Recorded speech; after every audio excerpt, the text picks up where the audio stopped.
What's going on, YouTube? We're back here with another video on Chaos09, man. We're going to be talking about everything you need to know about the new Chaos Theta Evolution, fates, the cards, so on and so on. So I hope y'all enjoy this video. I hope you guys find it helpful. And without further ado, let's get into it. So the first thing we're going to start off with is the Persona cards. So Persona cards are the new thing for this season, where you're going to be able to obtain these cards.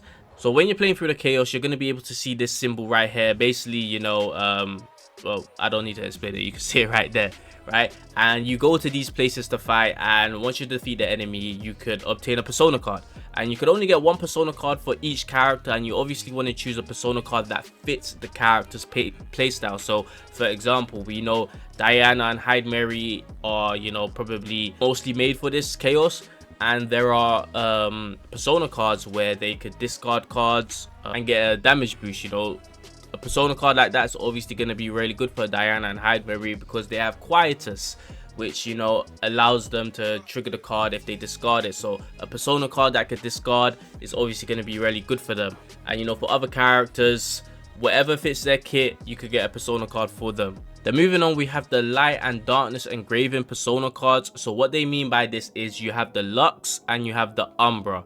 And whatever you put on your Persona cards, as you guys can see, you see how this Persona card right here has nothing in these circles, whereas you can see on these three Persona cards they have, you know, a light symbol and a dark symbol on the empty circles. That's what they mean by the light and dark engraving. So you're gonna basically get these engravings, and they're gonna be like, you know, increased damage amount or whatever, and you could put them on your Persona card. So obviously you probably want to choose the engraving that suits the character. So for example, I could quickly show my Hyde Mary. When we come over here, we're gonna go to save data. You're gonna see I have this Persona here, which has two Umbra engravings, dark ones. It says increased damage amount of attack cards of this unit by 30%. Amazing, you know what I'm saying, because that's increased damage. As you guys can see here, discard up to 2 cards for each discarded plus 60% damage. It suits Hyde Mary because she has Quietus, and when you discard a Quietus card, it still triggers.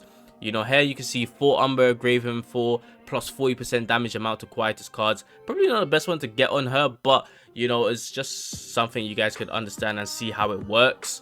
And you could also get these engraving on gear pieces as well. So the one that I just showed you, where it was like have 4 Umbra engravings and it will be able to trigger this engraving, you could also get those engravings on gear pieces as well. So long story short, you want to get the engravings, 2 engravings on the Persona card of your character, and if you can also get the 1 engraving on each of your gear pieces for that character you're, you know, focusing on building in the Chaos, that'll be the go-to. And whether you choose light and dark is up to you, depending on, you know, the buffs that those Umbra engravings gives, or the links or locks or whatever it's called.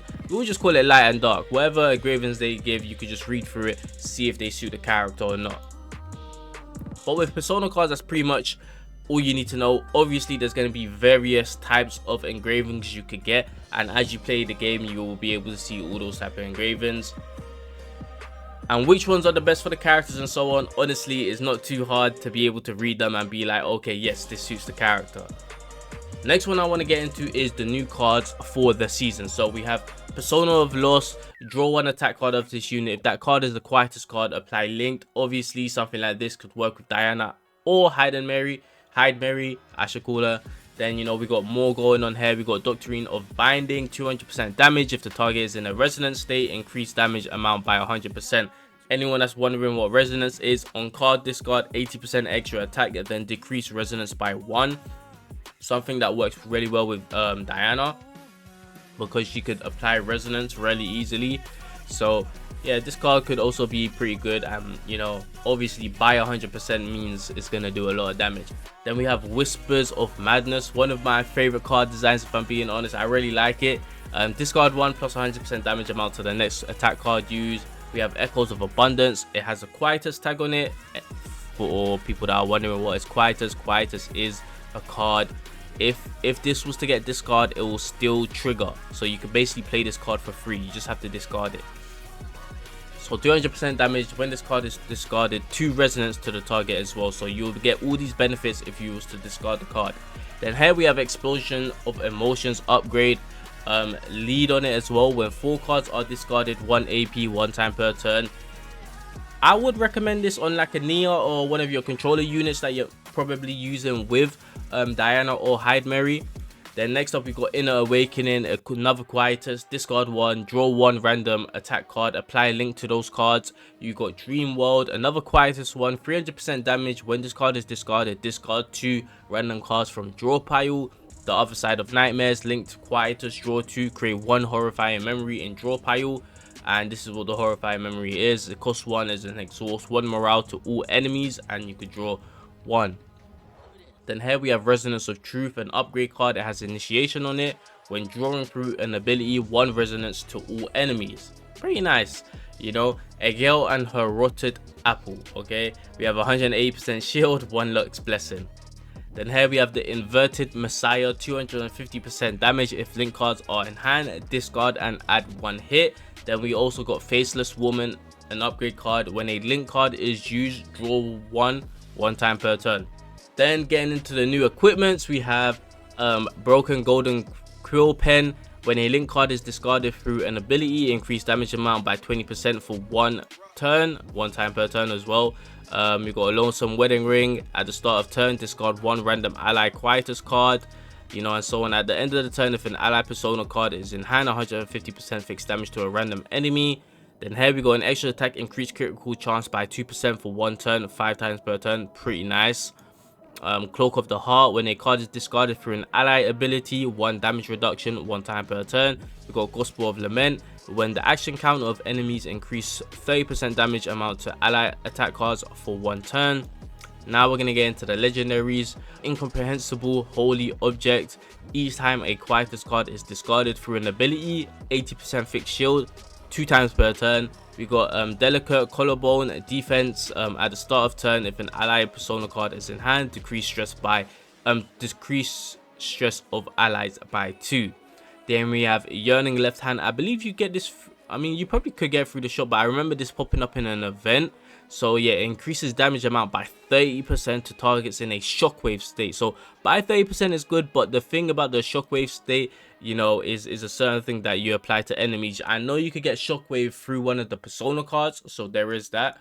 And okay, can this go away? Okay, we got Singing Lips. When a card is discarded through an ability, 1 resonance to all enemies, 3 times per turn. This ain't really that bad. When a card is discarded through an ability, 1 resonance to all enemies. Maybe putting this on your controller unit wouldn't be too bad. Yeah, when a card is discarded through an ability, yeah, that's actually pretty nice. 3 times per turn, that could definitely come in clutch. When ally link cards are used, increase action count of all enemies. Crush Angel Feather. Here we got Orders Baton. Each time a card is created, plus 20% damage amount for 1 turn, 2 times per turn. Here we have Mask of Emotions. When attacked, 2 resonance to the attacker, 3 times per turn. Really nice one as well. We got Hearsay Health. Each time 3 cards are discarded through an ally ability, random inflict 1 of either vulnerable or marked on a random enemy 5 times per turn. Then we got Key of Sleep, plus 40% damage amount to attack cards. When the target count of the attack card is 2 or more, minus 10% damage amount for each target. Then we got Nightmare Hairpin defense. When a single target attack card is used, increase action count of the target enemy by 2, 1 time per turn. Then we do have a purple one here, only 1, and I plucked from a mural. At the start of turn, increase damage amount of this unit by 20% for each ally persona card in hand. So, you know, obviously if you want to get the most out of this, you probably want to have the persona, 2 of the persona cards from both of your allies in your hand, and that would basically be 40%, right?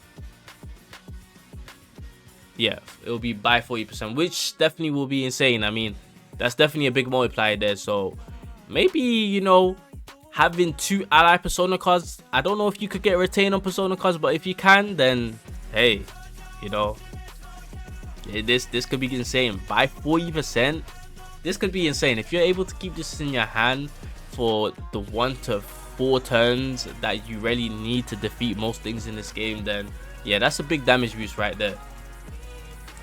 Now we're going to get into the new face. We have Temptation, gain 300 credits at the start of every turn, discard 1 random card from draw pile.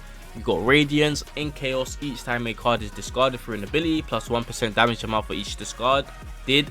Obviously this is going to be freaking amazing if you're using Hyde Mary and Nia, freaking anyone that discards, of course. So yeah, Lucid Dream, each time a card is discarded through an ability, increase damage amount by 10% for each discard, max 3 times. Another nice one. We got Hallucination, greatly increase the chance of cards, 4 cards to spark an epiphany in battle arenas. Not a bad one, you know, just to be on the safe side. You know, sometimes you do have runs and your cards don't get epiphany, it can be annoying. We got Reverberation, at the start of turn, increase action count of all enemies by 2. We don't care. But yeah, those are the new fates, the new equipment, and the new cards for this season. Now we went through all of that, we could get into actually talking about the chaos. So just like always, you always want to do difficulty 8. There's no reason to go higher, no reason to go lower. And what you really want to do is just basically just spam this until you get your tier 15s. And thankfully they have this, so if you do accidentally skip it, this will pop up. You just press cancel. Now you got your tier 15, you go into here and it will be tier 16. Okay, so apologies, game crashed. I'm not gonna lie, it's been happening a few times since the updates come out. It does seem like the game's crashing on stove. I don't know if it's doing it on mobile, whatever, or if anyone else is having problems with it. I hope it's just not me. But yeah, I will say that's near enough everything you probably need to know about the new chaos. There's nothing too much, you know, the same typical, just do chaos, get to difficulty, get to tier 15, put nightmare mode on to get tier 16, so you could, you know, maximize your save data. Now with the chaos specifically, I don't think there's a need to go into anything. Then again, I'm using Hyde Mary, so everything's so freaking easy. You know, but that's one thing I do need to remember. But like, I don't know, I still feel like it'll be easy with any character. You know, if you do want to know what they do, the first one, Cruel Bone, the monster acts multiple times per turn and its number of actions increase when its health falls below a certain threshold. Then we also have Soul Collector. This is going to be the final boss. Enhanced action: on the first action each turn, add a powerful attack action, reduces damage. Bro, did it just crash again? Holy, bro, damn, that's crazy. It just happened twice in like a minute.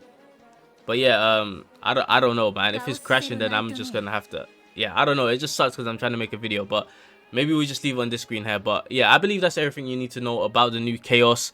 In the chaos, obviously there's new events and so on, but it's not like there's a tab for me to be able to show you guys. Plus, it's not like I know all the right answers for the new events either, you know. You're just gonna have to play chaos and just try all the different answers for stuff, and you know, see which ones you get the best rewards from. So I do apologize on that front, but as I said, it's not like there's a tab to show all the new events in this new chaos. Maybe there will be a website or something that does that for Chaos Zero Nightmare, where you can see all the events and the right things to pick. And there's not any like secret bosses or anything like that as of now that I know of. So yeah, there's probably nothing too specific to talk on the actual, you know, Chaos Theater of Illusion. That's gonna be it from me. Hope y'all enjoyed this video. Hope you guys find it informative, and yeah, I'll catch you guys in the next one. I'm out.